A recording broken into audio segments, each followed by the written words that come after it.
महाराष्ट्र मुक्ती पार्टीचा, स्वाभिमानी शेतकरी संघटनेचा, हा कोण निघळत चालू ना संघटनेचा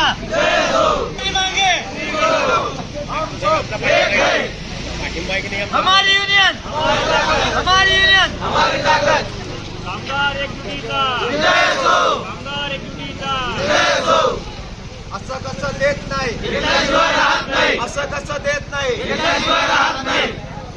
मुक्ताईनगर तालुक्यातील घरकुल योजना, रोजगार हमी योजनेची प्रभावी अंमलबजावणी होण्याबरोबरच विविध समस्यांबाबत शासनाचे लक्ष वेधून घेण्यासाठी राष्ट्रवादी युवक पक्षाच्या वतीने पंचायत समिती कार्यालयासमोर ठिय्या आंदोलन करण्यात आले. यावेळी राष्ट्रवादीचे ज्येष्ठ नेते एकनाथ खडसे, महिला प्रदेशाध्यक्ष रोहिणी खडसे यांच्यासह अनेक कार्यकर्ते या ठिय्या आंदोलनात सहभागी झाले.